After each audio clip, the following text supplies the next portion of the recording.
Assalamualaikum warahmatullahi wabarakatuh.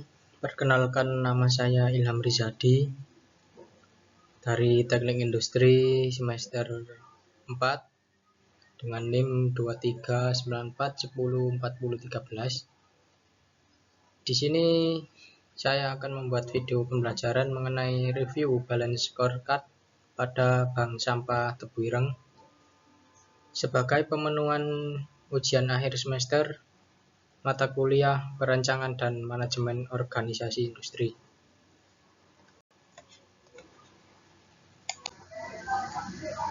Pengertian balance scorecard.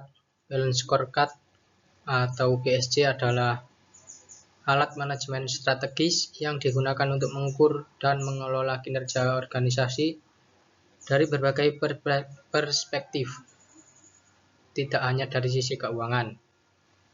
Dikembangkan oleh Robert S. Kaplan dan David P. Norton, BSC membantu organisasi menyelaraskan aktivitas bisnis dengan visi dan strategi, meningkatkan komunikasi internal, dan memantau kinerja terhadap tujuan strategis. Dalam balance scorecard, kinerja organisasi diukur melalui 4 perspektif utama yang saling terkait, antara lain: 1. Perspektif keuangan. Fokusnya bagaimana kinerja organisasi dilihat oleh pemegang saham. 2. Perspektif pelanggan. Fokusnya bagaimana pelanggan melihat kita. 3. Perspektif proses bisnis internal. Fokusnya bagaimana proses internal apa yang harus dikuasai untuk memuaskan pelanggan dan pemegang saham.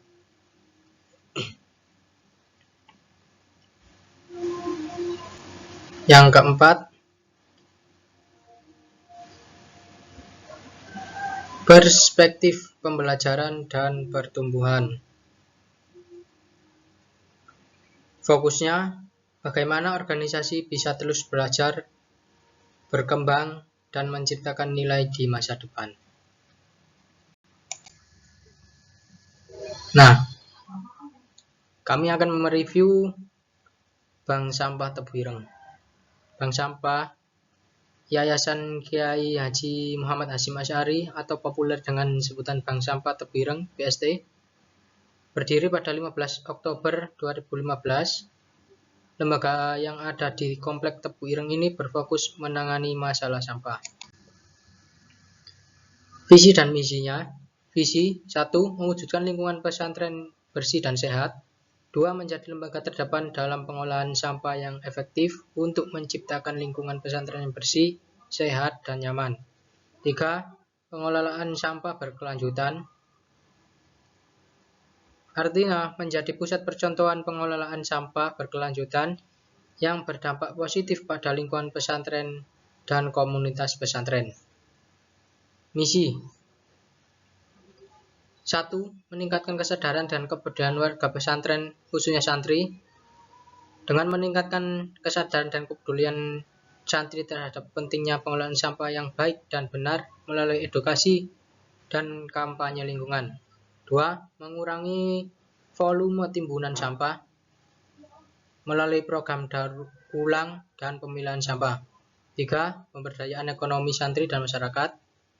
Memberdayakan masyarakat dan santri dengan memberikan nilai ekonomis pada sampah yang dapat didaur ulang, sehingga dapat meningkatkan pendapatan dan kesejahteraan masyarakat dan santri. 4. Inovasi dan teknologi. 5. Kolaborasi dengan stakeholder. Membangun kolaborasi yang kuat dengan pemerintah, swasta, dan komunitas untuk mendukung program pengelolaan sampah. Nah, teknik pengumpulan datanya. Pada teknik pengumpulan data ini, metode yang kami gunakan adalah wawancara. Metode pengumpulan data dalam evaluasi ini dilakukan melalui wawancara langsung dengan pihak admin Bank Sampah Tebu Ireng yaitu Bapak Diki Afriansyah Pratama, SPD. Wawancara ini bertujuan untuk memperoleh informasi aktual mengenai operasional harian, kondisi keuangan, jumlah nasabah, sistem kerja, serta rancangan pengembangan dan inovasi yang sedang dirancang.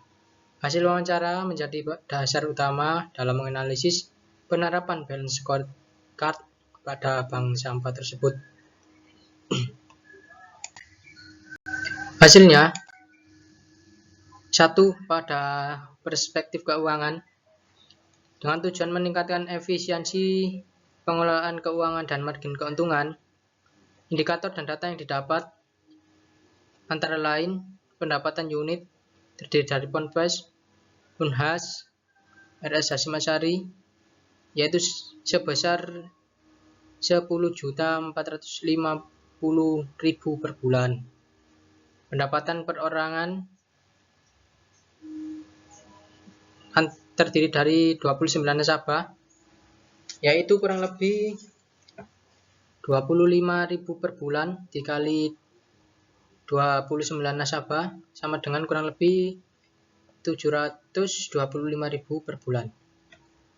Total estimasi pendapatan bulanan yaitu kurang lebih 11.175.000. Omset kotor pada 2024 mencapai 450 juta. Laba bersih pada 2024 yaitu 400.000, tergolong sangat kecil. Gaji tenaga kerja berkisar antara 50 sampai 70.000 per hari untuk 17 orang. Evaluasi yang perlu dilakukan. 1. Meskipun omset tergolong besar, laba bersih sangat kecil, 0,08 dari omset. Ini menunjukkan efisiensi keuangan yang rendah.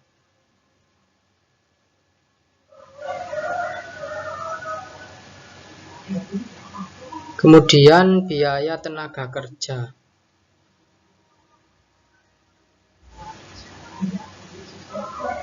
Biaya tenaga kerja menyerap hampir seluruh pendapatan karena padat karya.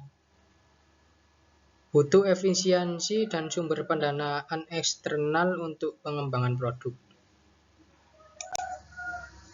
2.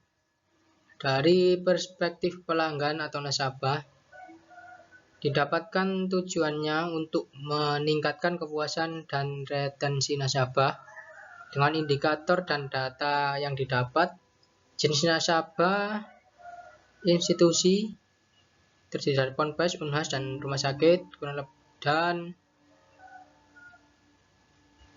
29 perorangan. Total nasabah aktif berarti 32. Keluhannya tidak ada atau zero complaint.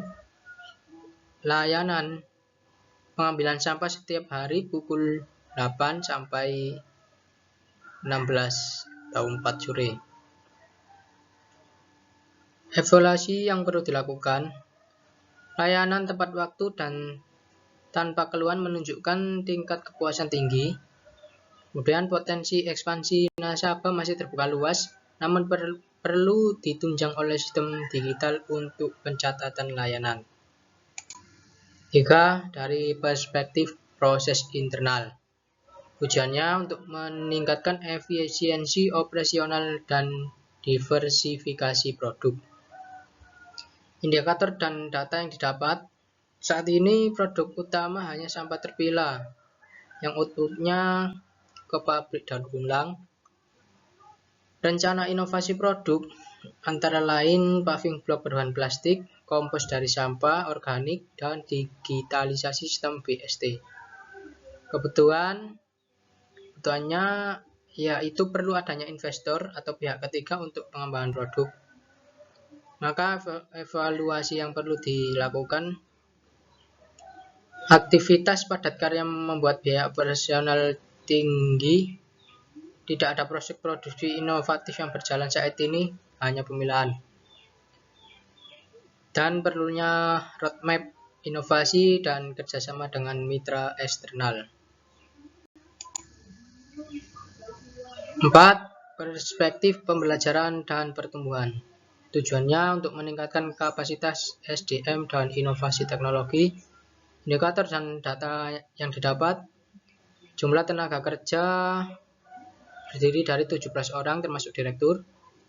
Gaji harian berkisar antara 50.000 sampai 70.000. Inovasi yang direncanakan antara lain digitalisasi sistem BST, paving block, dan kompos organik. Evaluasi yang perlu dilakukan, pengelolaan masih tradisional, kurang pelatihan dan pembinaan sistem.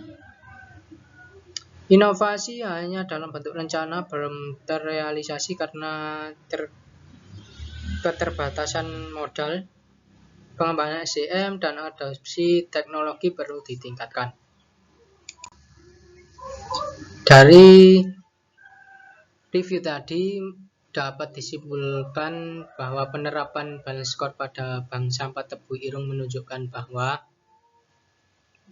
kepuasan pelanggan sangat tinggi, namun keuangan belum efisiensi, inovasi belum terrealisasi, dan produktivitas masih terbatas oleh sistem padat karya. Maka dari hal itu diperlukan digitalisasi, disertifikasi produk, dan kerjasama eksternal untuk berkelanjutan jangka panjang. Nah, demikian video pembelajaran mengenai review balance scorecard pada Bank Sampah Tebu Ireng. Ada kurang lebihnya, saya mohon maaf. Assalamualaikum warahmatullahi wabarakatuh.